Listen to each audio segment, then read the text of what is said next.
बाबा ढड्डरियां वाले आ उन्हां बारे गल कही सी। उन्हां नूं मैं एक होर बेनती करदा भी तुसीं सिख प्रचारक हो, थोड़े नाल आरग्यू करदा तां मैं सोभदा ही नहीं।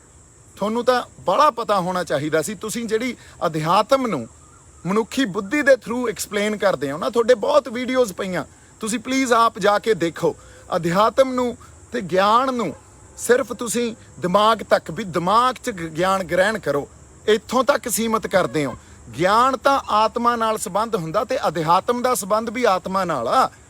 सो इस करके तुसीं जिस तरह भी गुरु जिहड़ा ते ज्ञान की है, एक जिहड़ा असीं अज पूजी जाने आ जिन्हों, वो तां जरिया ते ज्ञान गुरु आ। ते ज्ञान नूं तां इत्थे दिमाग 'च असीं समझना हुंदा नहीं। अध्यात्म दीयां गल्लां जिहड़ियां वो बड़ियां वखरियां हुंदियां। अध्यात्म दीयां गल्लां व्याख्या तो भी परां दीयां हुंदियां, वो तां रूहां दे रिश्ते आ। ते रूहां दी गल असीं दिमाग तक नहीं सीमित कर सकदे, मनुखी बुद्धि तक सीमित नहीं कर सकदे। तुहानूं इन्हां गल्लां बारे ज़्यादा पता।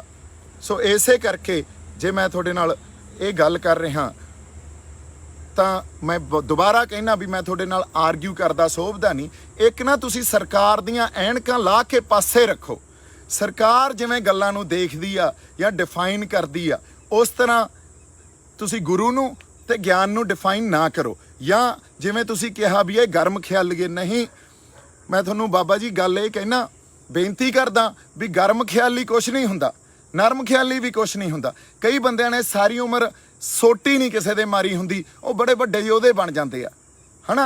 वो सरकमस्टांसिस की आ, सिचुएशन की आ, उन्हां दा प्रेरणा दा स्रोत की आ, ये गल डिसाइड करदी आ भी उस वेले वो गर्म ख्याली आ कि नरम ख्याली आ। सो ये तां सरकार दियां बनाईयां होईयां एक कंपार्टमेंटलाइजेशन की हुई आ सरकार दी, या जिहड़ा स्टेट आ ये उन्हां दी कंपार्टमेंटलाइजेशन या उन्हां दी बाइनरीज या धिरां क्रिएट कीतियां होईयां भी आ फलाना नरम ख्याली आ ते आ गर्म ख्याली आ।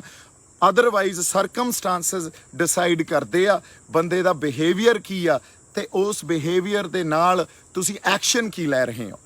सो मेरी बेनती इन्नी आ, जिस तरह तुसीं आ नवें ज्ञान विज्ञान या मॉडर्न एजुकेशन दे थ्रू अध्यात्म नूं गुरु नूं ते ज्ञान नूं डिफाइन करते हो, इहदे बारे तुहानूं एक वारी दोबारा आप सोचना चाहिए जी। तीजी गल जिहड़ी बड़ी जरूरी है, एक होर गल अपनी करनी आ भी अज तक मैं ये कहता आ रहा संघर्ष साडा साझा, असीं इकट्ठे हो के लड़िए। चलो पुरानियां गल्लां जो हो गईयां उहदे ते मिट्टी पाईए, इकट्ठे हो के लड़िए, एके च रह के लड़िए। तुसीं वेखो डिबडबा साहब नवरीत ने आपदी जान वार गया, वो डिबडबा साहब भी उत्थों संघर्ष तो उन्हां दा दिल टुੱਟਿਆ। ਉਹ ਮੈਨੂੰ ਐਂ ਲੱਗਦਾ ਇਹ ਮੇਰੀ ਅੰਡਰਸਟੈਂਡਿੰਗ ਆ, ਹੋ ਸਕਦਾ मैं गलत भी ਹੋਵਾਂ, पर ਉਹ संघर्ष तो पासे हो गए या कीते गए। ਜਿਹੜੇ ਬੰਦੇ ਜਿਨ੍ਹਾਂ ਦੇ ਪਰਿਵਾਰ ਜਾਨ ਮਾਰ ਗਏ, ਆਪਦੀ ਵਾਰ ਗਏ ਸੰਘਰਸ਼ ਤੋਂ, ਜਿਨ੍ਹਾਂ ਨੇ ਕੁਰਬਾਨੀਆਂ ਕਰਤੀਆਂ, ਅਸੀਂ ਉਹਨਾਂ ਨੂੰ ਕਿਵੇਂ ਦਰਕਿਨਾਰ ਕਰ ਸਕਦੇ ਹਾਂ। ਸੋ ਏਕੇ 'ਚ ਰਹਿ ਕੇ ਇਕੱਠੇ ਹੋ ਕੇ ਅਸੀਂ ਸੰਘਰਸ਼ ਲੜੀਏ। ਅੱਜ ਸਾਡੇ ਕਿਸੇ ਬੰਦੇ ਤੇ, ਅੱਜ ਮੈਂ ਜਿਵੇਂ ਲੱਖੇ ਦੇ ਘਰੇ ਜਾ ਕੇ ਮਾਤਾ ਨੂੰ ਤੇ ਬਾਪੂ ਜੀ ਨੂੰ ਮਿਲ ਕੇ ਆਇਆ, ਸਿਰਫ ਪਰਿਵਾਰ ਨੂੰ ਇੱਕੋ ਹੀ ਗੱਲ ਕਹਿ ਕੇ ਆਇਆ ਵੀ ਅਸੀਂ ਐਜ਼ ਆ ਫੈਮਿਲੀ ਤੁਹਾਡੇ ਨਾਲ ਆ ਜੀ। ਇਹ ਗੱਲਾਂ ਆਪਾਂ ਨੂੰ ਨਜਿੱਠਣੀਆਂ ਪੈਣੀਆਂ, ਇਕੱਠੇ ਰਲ ਮਿਲ ਕੇ ਨਜਿੱਠਣੀਆਂ ਪੈਣੀਆਂ। ਸੋ ਕੋਈ ਗੱਲ ਨਹੀਂ, ਜੇ ਕੱਲ੍ਹ ਨੂੰ ਕੋਈ ਭੀੜ ਪੈਂਦੀ ਆ ਤਾਂ ਮੈਂ ਸਿਰਫ ਇੱਕ ਫੋਨ ਕਾਲ ਅਵੇ ਆ, ਤੇ ਤੁਸੀਂ ਜਦੋਂ ਵੀ ਮੇਰੇ ਨਾਲ ਕਿਸੇ ਵੀ ਤਰ੍ਹਾਂ ਗੱਲ ਕਰ ਸਕਦੇ ਹੋ।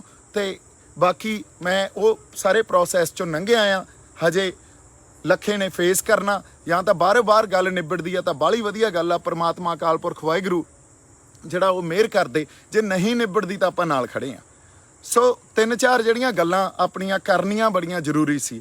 ਇੱਕ ਤਾਂ ਮੈਂ ਕੋਈ ਪਾਰਟੀ ਨਹੀਂ ਜੁਆਇਨ ਕਰ ਰਿਹਾ, ਦੂਜਾ ਹਰਿਆਣੇ ਤੇ ਪੰਜਾਬ 'ਚ ਬਹੁਤ ਗੂੜੀ ਸਾਂਝ ਆ ਤੇ ਉਸ ਸਾਂਝ ਨੂੰ ਅਸੀਂ ਹੋਰ ਗੂੜਾ ਕਰਨਾ। ਅਸੀਂ ਇੱਕ ਦੂਜੇ ਦੇ ਪੂਰਕ ਆ, ਇੱਕ ਦੂਜੇ ਤੋਂ ਵੱਖ ਨਹੀਂ ਹੋ ਸਕਦੇ ਕਦੇ ਵੀ। ਤੇ ਸਾਨੂੰ ਹਰਿਆਣੇ ਵਾਲੇ ਬਾਈਆਂ ਤੇ ਸਾਡਿਆਂ ਤੇ ਮਾਣ ਆ ਤੇ ਹਮੇਸ਼ਾ ਹੀ ਰਹੂਗਾ। ਤੀਜਾ, ਬੱਬੂ ਮਾਨ ਨਾਲ ਮੇਰਾ ਕੋਈ ਨਿੱਜੀ ਵੈਰ ਵਿਰੋਧ ਨਹੀਂ ਆ, ਉਹ ਗੱਲ ਸਿਧਾਂਤਕ ਆ, ਗੱਲ ਜ਼ਮੀਰਾਂ ਦੀ ਆ।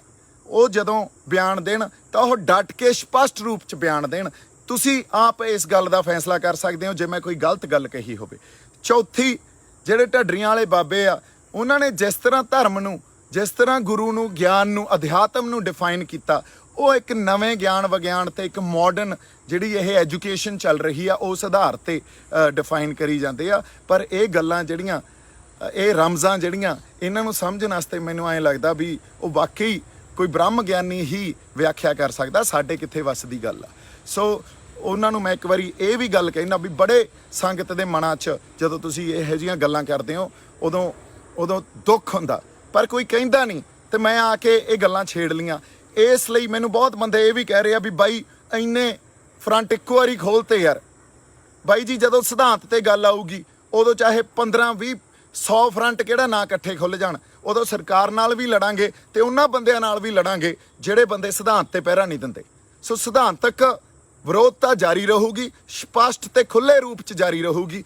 ਅਦਰਵਾਈਜ਼ ਨਿੱਜੀ ਤੌਰ ਤੇ ਕਿਸੇ ਨਾਲ ਕੋਈ ਵੈਰ ਵਿਰੋਧ ਨਹੀਂ ਆ। ਸੰਘਰਸ਼ ਅਸੀਂ ਏਕੇ 'ਚ ਰਹਿ ਕੇ ਲੜੀਏ, ਏਕਾ ਹੀ ਸਾਡੀ ਤਾਕਤ ਆ ਤੇ ਉਸੇ ਆਧਾਰ ਤੇ ਅਸੀਂ ਜਿੱਤ ਆਪਦੀ ਉੱਥੋਂ ਲੈ ਕੇ ਪੰਜਾਬ ਨੂੰ ਤੇ ਆਪਦੇ ਘਰਾਂ ਨੂੰ ਵਾਪਸ ਆ ਸਕਦੇ ਆ।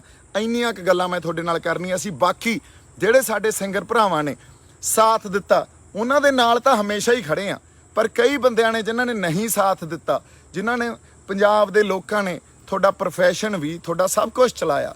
ਤੁਸੀਂ ਪੰਜਾਬ ਤੇ ਜਦੋਂ ਭੀੜ ਪਈ ਆ ਤਾਂ ਕਲਾਕਾਰ ਭਾਈਚਾਰੇ ਨੇ ਜਿਹੜੇ ਨੇ ਸਾਥ ਦਿੱਤਾ ਬਾਈ ਜੀ ਉਹ ਤਾਂ ਨਾਲ ਹੀ ਆ। ਜਿਨ੍ਹਾਂ ਨੇ ਨਹੀਂ ਦਿੱਤਾ ਉਹਨਾਂ ਨੂੰ ਫਿਰ ਆਪ ਸੋਚ ਲੈਣੀ ਚਾਹੀਦੀ ਆ ਗੱਲ। ਪਰ ਜੇ ਮੈਂ ਫਿਰ ਵੀ ਕਿਸੇ ਟੋਟੈਲਿਟੀ 'ਚ ਮੇਰੇ ਤੋਂ ਇਹ ਗੱਲ ਹੋ ਗਈ ਹੋਵੇ ਵੀ ਸਾਡੇ ਸਿੰਗਰ ਵੀ ਨਾਲ ਨਹੀਂ ਆ, ਨਹੀਂ, ਉਹ ਵੀ ਮੈਂ ਗੱਲ ਨੂੰ ਦੁਬਾਰਾ ਰੀਫਰੇਜ਼ ਕਰਦਾ। ਉਹ ਜਿਹੜੀ ਉਹਦਾ ਮਕਸਦ ਇਹੀ ਸੀ ਵੀ ਜਦੋਂ ਲੋੜ ਪੈਂਦੀ ਆ 26 ਤਰੀਕ ਨੂੰ ਲੋੜ ਸੀ ਬਾਈ। 26 ਤਰੀਕ ਨੂੰ ਲੋੜ ਕਿਉਂ ਸੀ ਤੁਸੀਂ ਇਹ ਵੇਖੋ। ਉਸ ਵੇਲੇ ਸਰਕਾਰ ਨੇ ਇੱਕ ਨੈਰੇਟਿਵ ਚਲਾਇਆ। ਉਹ ਨੈਰੇਟਿਵ ਕੀ ਸੀ? ਨਿਸ਼ਾਨ ਸਾਹਿਬ ਨੂੰ ਉੱਥੋਂ ਜਾਂ ਇੱਕ ਸਾਡੇ ਫਲਸਫੇ ਨੂੰ, ਸਿੱਖ ਫਲਸਫੇ ਨੂੰ, ਕੌਮ ਦੇ ਫਲਸਫੇ ਨੂੰ ਉੱਥੋਂ ਗਾਇਬ ਹੀ ਕਰ ਦੇਣਾ। ਇੱਕ ਵਾਰੀ ਤਾਂ ਇਸ ਨੈਰੇਟਿਵ 'ਚ ਸਾਡੀ ਲੀਡਰਸ਼ਿਪ ਵੀ ਆਈ, ਉਹਨਾਂ ਨੇ ਸਾਥ ਦਿੱਤਾ। ਹੁਣ ਉਦੋਂ ਤਾਂ ਉੱਥੇ ਹੋ ਸਕਦਾ ਸਾਡੇ ਬੰਦੇ ਆਈਸੋਲੇਟ ਹੋ ਗਏ, ਹੁਣ ਨਿਸ਼ਾਨ ਸਾਹਿਬ ਵੀ ਘਟ ਗਏ ਹੁਣ, ਤੇ ਅਸੀਂ ਦੇਖਿਆ ਵੀ ਉੱਥੇ ਨਿਸ਼ਾਨ ਸਾਹਿਬ ਸੰਸਕਾਰ ਵੀ ਹੋਏ ਉਸੇ ਡਰ 'ਚੋਂ, ਜਿਹੜਾ ਡਰ ਮਾਨਸਿਕਤਾ 'ਚ ਪਾਤਾ। ਪਰ ਲੌਂਗ ਰਨ 'ਚ ਤੁਸੀਂ ਦੇਖੋਗੇ ਤਾਂ ਲੌਂਗ ਰਨ 'ਚ ਅੱਜ ਸਾਡੀ ਲੀਡਰਸ਼ਿਪ ਨੂੰ ਚਿੱਠੀਆਂ ਲਿਖਣੀਆਂ ਪੈ ਰਹੀਆਂ, ਅਗਲੇ ਤਾਂ ਮੀਟਿੰਗ ਲਈ ਨਹੀਂ ਸਾਨੂੰ ਬੁਲਾ ਰਹੇ। ਸੋ ਤੁਸੀਂ ਗੱਲਾਂ ਨੂੰ ਜੇ ਆਪਾਂ ਸਮਝਾਂਗੇ ਨਹੀਂ, ਗੱਲਾਂ ਨੂੰ ਵਿਚਾਰਾਂਗੇ ਨਹੀਂ, ਤੇ ਅਸੀਂ ਗੱਲਾਂ ਨੂੰ ਜਦੋਂ ਇੱਕ ਉਸ ਕਟਹਿਰੇ 'ਚ ਪਾ ਕੇ ਨਹੀਂ ਦੇਖਾਂਗੇ ਜਿਹੜਾ ਵਿਵੇਕ ਸਾਨੂੰ ਗੁਰੂ ਸਾਹਿਬ ਨੇ ਦਿੱਤਾ, ਫਿਰ ਸਾਡੇ ਪੱਲੇ ਕੁਛ ਨਹੀਂ ਪੈਣਾ। ਫਿਰ ਆਈਂ ਤੁਰਦੇ ਫਿਰਦੇ ਅਸੀਂ ਟਾਈਮ ਹੀ ਪਾਸ ਕਰਾਂਗੇ। ਮੇਰੇ ਵੱਲੋਂ ਬਹੁਤ ਸਾਰਾ ਪਿਆਰ ਤੇ ਸਤਿਕਾਰ। ਜਿਉਂਦੇ ਵਸਦੇ ਰਹੋ। ਮੈਂ ਕਦੇ ਵੀ ਕਿਸੇ ਦੇ ਉਲਟ ਨਿੱਜ ਦੇ ਤੌਰ ਤੇ ਜਾ ਕੇ ਕਦੇ ਵੀ ਗੱਲ ਨਹੀਂ ਕਰ ਸਕਦਾ। ਮੇਰਾ ਜਿਹੜਾ ਵਿਰੋਧ ਜਾਂ ਮੇਰਾ ਕਿਸੇ ਤਰ੍ਹਾਂ ਦੀ ਵੀ ਕੋਈ ਸਟੇਟਮੈਂਟ ਹੋਊਗੀ ਉਹ ਸਿਧਾਂਤ ਦੇ ਆਧਾਰ ਤੇ ਹੋਊਗੀ। ਨਿੱਜੀ ਮੇਰੀ ਕੋਈ ਲੜਾਈ ਨਹੀਂ ਆ। ਸਾਡੀ ਲੜਾਈ ਪੰਜਾਬ ਦੀ ਆ। ਪੰਜਾਬ ਲਈ ਖੜੇ ਆ ਤੇ ਪੰਜਾਬ ਲਈ ਲੜ ਰਹੇ ਆ। ਆਪਦੀ ਧਰਤੀ, ਆਪਦੇ ਲੋਕਾਂ ਲਈ ਲੜ ਰਹੇ ਆ। ਇਸ ਲਈ ਵਚਨਬੱਧ ਆ। ਵਾਹਿਗੁਰੂ ਜੀ ਕਾ ਖਾਲਸਾ, ਵਾਹਿਗੁਰੂ ਜੀ ਕੀ ਫਤਿਹ।